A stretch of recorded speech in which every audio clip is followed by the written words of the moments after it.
In the headlines, 2 policemen killed as gunmen set police division ablaze in Imo.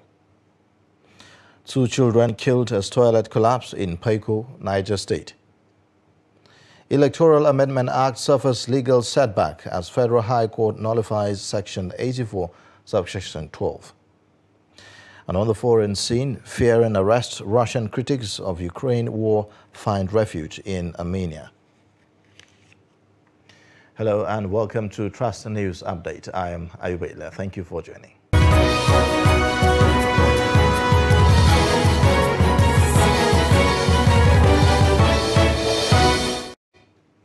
The details now. Suspected gunmen on Saturday morning burnt down the country home of the President General of Ohanaeze Ndigbo, Professor George Obiozor, at 2 Omana in the Oru East local government area of Imo State. Daily Trust reports that the attackers went to the Igbo leader's hometown in vehicles and threw improvised explosive devices into the compound. The attack on Obiozor's country home came same night the Umuguma Divisional Police Headquarters in the Owerri West local government area of the state was burnt. 2 police constabularies were killed and cars burnt in that incident. Obiozor is yet to respond to an inquiry concerning the attack, but one of his aides, who did not want his name to be mentioned, confirmed the incident. He called on the police to fish out those who carried out this arson. The police spokesperson in the state, CSP Mike Abatam, who later confirmed the attack, said that the police have begun investigation into the incident. In a similar vein, 2 children have been reportedly found dead in a collapsed toilet of UK Bello Memorial Primary School, Paiko, the headquarters of Paiko local government area of Niger State. There are conflicting information as to what the children were doing around the building that was said to be weak. Daily Trust reports that the children, a boy and a girl, were hawking sachet water with their colleagues around the school when the building collapsed on them, while other reports say that they were scavenging for scraps to sell when in the process of digging around the building, it collapsed.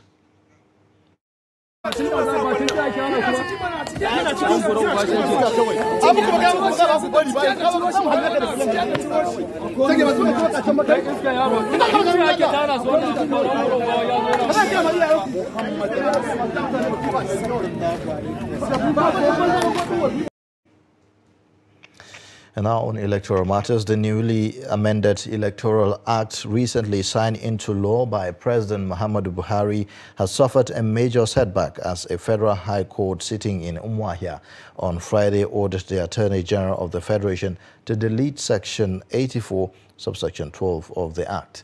Justice Evelyn Anyadike, in a judgment, held that the section is unconstitutional, invalid, illegal, null, void, and of no effect whatsoever, and ought to be struck down as it cannot stand when it is in violation of the clear provisions of the Constitution. The court ordered the Attorney General of the Federation to forthwith delete the said Section 12 of Section 12 of the Section 84, Subsection 12 of Section 84 from the body of the Electoral Act 2022.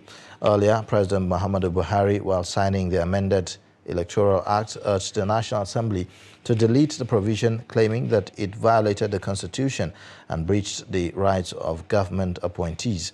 The President also wrote a letter to both chambers of the National Assembly seeking amendment by way of deleting the provision, which the Senate rejected in plenary. Meanwhile, the Office of the Attorney General of the Federation and Minister of Justice says it will accordingly give effect to the court judgment in line with the dictate of the law and the spirit of the judgment. It adds that the judgment of the court will be recognized by the government printers in printing the Electoral Act. A statement signed by Special Assistant Media to the Attorney General and Minister of Justice, Umar Gwandu, said that the Act will be gazetted, factoring the effect of the judgment into consideration and deleting the constitutionally offensive provision accordingly. It says the provision of Section 84, Subsection 12 of the Electoral Act 2022 is not part of our law and will be so treated accordingly. The statement adds that it is in line with the dictates of Chapter 7, Part 4, Section 287 of the 1999 Constitution of the Federal Republic of Nigeria on enforcement of decisions that makes it a point of duty and obligation on all authorities and persons to have the judgment of the Federal High Court, among others, to be enforced. Now, resource persons at a two-day workshop in the Emerging Challenges and Improvements want the media to further engage the identified gaps in the recently signed Electoral Act 2022 to guarantee electoral transparency and accountability. Trust TV's Shafiu Suleiman, who is among the participants, reports that the forum organized by an international non-governmental organization, Conrad Adeno Stiff Tongue, also underscores the imperative of strengthening the key institutions that will deliver a free, fair and credible exercise. The two-day workshop is aimed at equipping media practitioners with the provisions of the new electoral law with a view to holding those saddled with the responsibility of implementing the law to account and educate the citizens on the expectations and deliverables. Speaking on the theme of his lecture, an overview of electoral reforms in Nigeria's Fourth Republic, 1999 to 2022, Executive Director, IAGA Africa, Samson Itodo, notes a significant shift in the legal frameworks that could transform the nation's electoral process.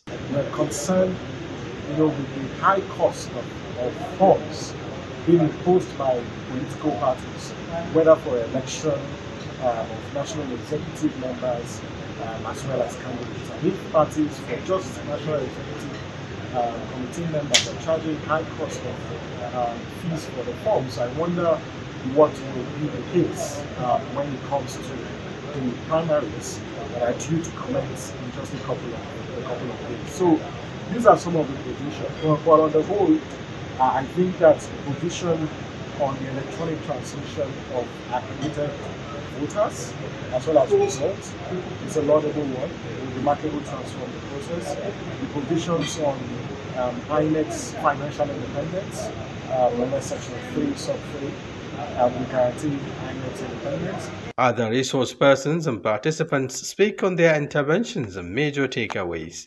I think the sessions are very good, actually. They are very rich in terms of content. The two experts so far could explain very well the differences between the Electoral Act 2010 and the new one, Electoral Act 2022, and especially point out the advantages of the new one, the improvements, but also the gaps that haven't been addressed by the National Assembly while passing or designing and passing the act. It's obvious that beyond the acts, beyond rules, the issues of election always throw up controversies, challenges and problems leading to litigations. Election petition has been one of the major, if obnoxious, features of Nigerian democracy. Elections are mostly contested by those who lose, they go to court.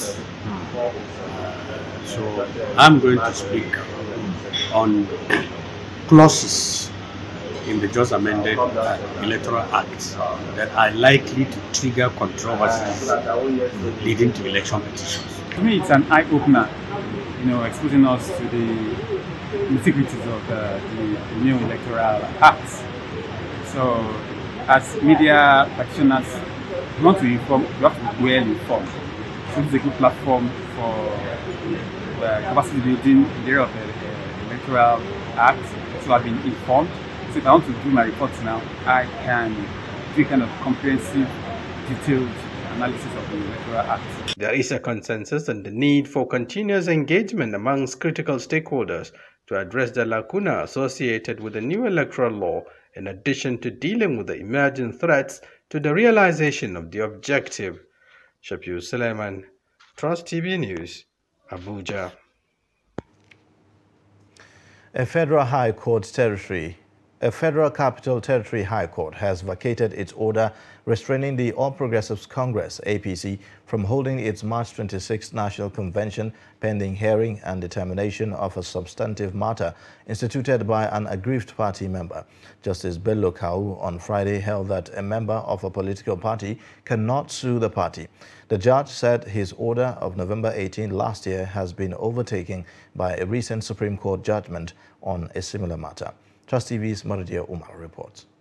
An aggrieved member of the APC, Salisu Umaru, had approached the court seeking to restrain the party, Governor Mai Mala Buni and the Independent National Electoral Commission, INEC, from organizing any convention until the determination of his suit.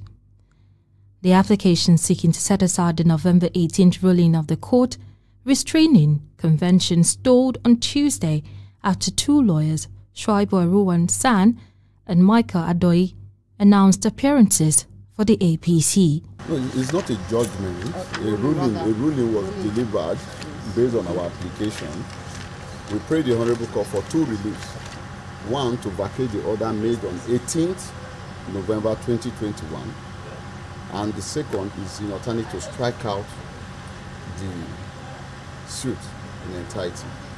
Having taken the argument, the court ruled vacating the order and adjourned the substantive suit for 30th of March for hearing. The motion we filed has been taken to.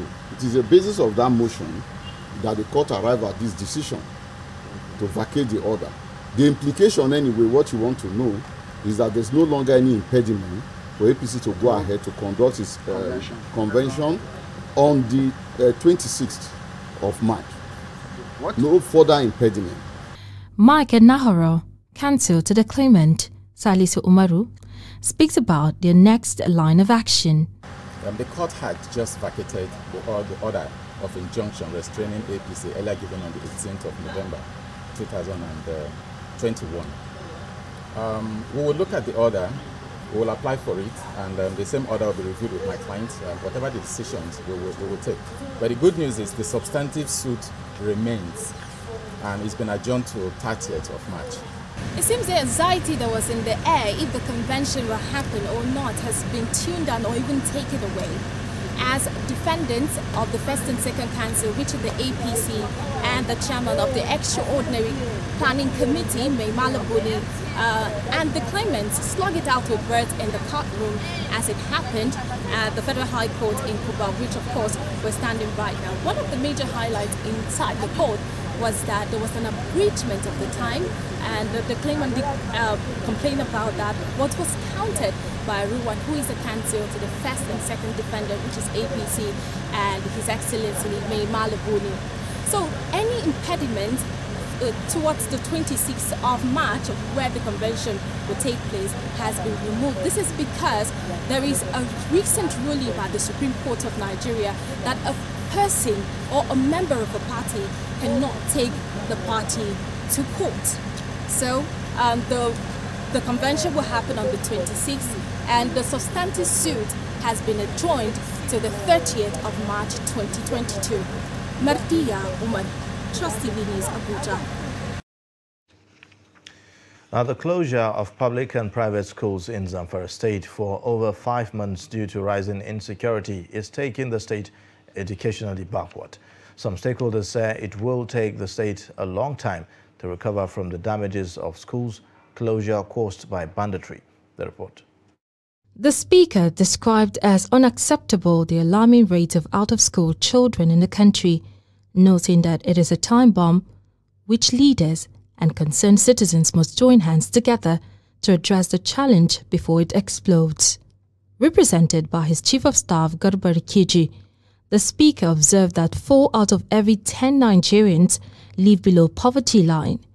He said health expenditure of approximately 76.6%, as well as widespread insecurity, which are some of the factors responsible for multidimensional poverty hindering the progress of Nigeria, especially the northern states. The statistic was conspicuously very clear that 4 out of every 10 Nigerians 4 are living below a poverty line, which means 4 out of every 10 Nigerians are in abject poverty, a level that virtually everything that life needs is absence for them. And that gives birth to about 10.5 million out-of-school children in this country, with higher concentration in the north, unfortunately, in the north. Deputy Governor of Zamfara State, Hassan Nasiha, applauded the initiative of taking off some out-of-school children from the streets, while assuring that the state government is ready to support the Speaker's project of enrolling 500 out-of-school children in the state. He charged those saddled with the responsibility of taking care of the beneficiaries to ensure the selected indigent children benefit from the program. The coordinator of the program, who is also special advisor to the Speaker of House of Representatives on Budget and Finance, Lukman Lawal, said education is a panacea to insecurity and poverty, which informed the Speaker's increased investment in the education of poor children in the country. He said that over 10,000 out-of-school children have so far benefited from the program nationwide. Needy child, you see the parents, most of the parents are poor. The children are destitute. They don't have place to go. So somebody to come and take care of them, to take care of their education, to take care of their food. It's a quite acknowledging. I really appreciate and I'm happy with the way and manner the whole program is taking place. As far back as September 2019, the body of aides to the Speaker formed a volunteer group as professionals working under the Speaker. We felt the Speaker has given us a platform to serve, and it will be unfair on us not to use the resources that we get in salaries and allowances to also give back to the underprivileged members of the society. The Speaker also provided free medical services to indigent and residents of Zamfara State on different diseases as his own way of contributing to improve the health status of Nigerians. You're watching Trust News Update. Coming up shortly. Worry not over cooking gas. Details and more shortly.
Thanks for staying. You're watching Trust News Update. Here's a look at the top stories again. Gunmen have set Umuguma Police Headquarters in Owerri West local government area of Imo State on fire. Plus, newly amended Electoral Act recently signed into law by President Muhammadu Buhari suffers major setback as a federal high court sitting in Umuahia on Friday ordered the Attorney General of the Federation to delete Section 84, subsection 12 of the Act. And in other news, over 50 health workers in Kano State are being trained on COVID-19 vaccines for enhanced attitude transformation and effective communication. Trust TV correspondent Jibril Idris Jibreen reports that the training is supported by Access Project, MacArthur Foundation and Planned Parenthood Federation of Nigeria. The report. Drawn from the 11 selected local government areas of Kano State under the Accelerating Equitable Access, Acceptance and Uptake of COVID-19 Vaccines in Kano, Kaduna, and the Federal Capital Territory, Abuja, with the support of MacArthur Foundation and Planned Parenthood Federation of Nigeria, PPFN. These access projects training for healthcare workers target COVID-19 vaccines, values clarification and attitude transformation changes, as well as values-based communications as a way of improving the professionalism of healthcare workers to achieve COVID-19 vaccination for all. The main essence of the training is that we want to strengthen the capacity of these 35 healthcare workers to be able to provide or to continue to provide quality COVID-19 vaccine services in their respective facilities, and at the same time want to build on their capacity in the area of value-based communication strategies for COVID-19 vaccines, so as to be able to provide quality services in their respective facilities. According to Kano State Primary Healthcare Management Board, despite reported cases of vaccine hesitancy, while over 3 million people have so far received their jab, and that training like this will go a long way in improving the performance of the state healthcare workers for an effective mass vaccination exercise across the state. This training is very good to our healthcare workers because it improves their capability and increase their knowledge, and it helps them to remind what they forget in terms of giving optimized best care to the best service delivery. From December till date, we are able to vaccinate about 3.9 million people, target population. And state government also is trying to come up with a strategy that will be able to track those who are due for second dose. So it's not only about giving the first dose. So we are trying to bridge the gap between first and second dose also. We are coming up with a strategy where we can be calling and sending bulk SMS to our clients so that they will come back and receive the second dose. For these participating COVID-19 frontliners in Kano, the training exercise has given them fresh ideas on COVID-19 vaccines with value-based communications. This reminds me about the COVID-19 definition, prevention, and other like cold chain reverse system, etc. I learned a lot about it. The first is I learned how to triage. If I doesn't have triage in my facility, I know how to create the triage to prevent me, health workers, and the clients and my clients, and this community and the society also. Yes, this training is helping, in fact, mobilize more people to come and receive COVID-19, because most of those people are ignoring or have some rumors that may arise. COVID-19 vaccine is not good and not safe. There is some rumors that is why. So when I found myself here, I already learned how to do and even the protection or injection, and how are you going to do the well in the communities. Although Kano State is said to have so far vaccinated 3.9 million people, making her the third most vaccinated state in Nigeria. But with an estimated population of 15 million people and rising, coupled with the challenges of vaccine hesitancy, there seems to be many lapses to cover for the state's mass COVID-19 vaccination program. Idris Jibreen, Trust TV News, Kano. A 67-year-old electrical engineer in Gombe, Hadi Usman, has invented a cooking stove that uses water and air pressure to generate fire. His invention is coming at a time that the price of cooking gas has reached all-time high. Usman says that he invented the stove to cut production costs in his workshop. Ibrahim Ismail reports. This is a cooking stove that uses water, invented by a Gombe-based electrical engineer, Malam Hadi Usman. The stove is powered by air that runs through 2 bottles of water.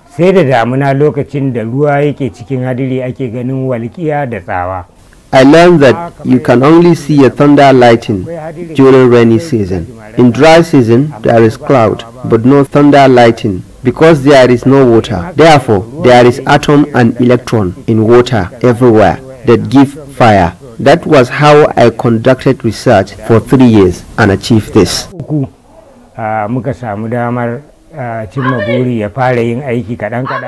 Malam Hadi explains how his technology works. This is a stove that uses 2 bottles of water and a fan that push air into the water, and the pressure from the water follows through a pipe to a point that it ignites fire for cooking.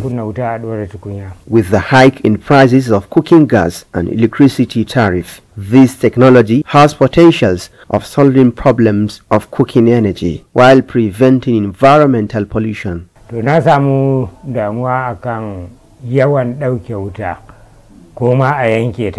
I suffered a lot due to unavailability of electricity and fuel scarcity. To connect a single wire, I must use a firewood to heat a soldering iron or wait until there is electricity.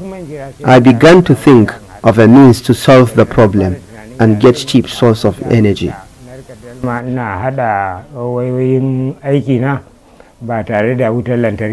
From Gombe, Ibrahim Ismail reporting for Trust TV. And on the foreign scene, Russia's crackdown on journalists, dissidents and critics of the war in Ukraine is pushing many people to flee the country, fearing arrest. Amnesty International, while detailing the impact of Moscow's latest crackdown on the press, said that the scorched earth policy has turned Russia's media landscape into a wasteland. The group noted that by blocking the most popular critical media outlets, closing independent radio stations and forcing dozens of journalists to halt their work or leave the country, the authorities have almost completely deprived people in Russia of access to objective, unbiased and trustworthy information. At least 150 journalists have fled the country since the start of the war, according to the news agency and investigative news site that can no longer be accessed from Russia. Seeking to stifle all dissidents on social media, Moscow has also cut off access to Facebook and severely restricted Twitter. With that, we wrap up Trust News Update at this moment. Connect with us via our social media platforms and also subscribe to our YouTube channel for more. I am Ayuba Ilya. Thank you for watching.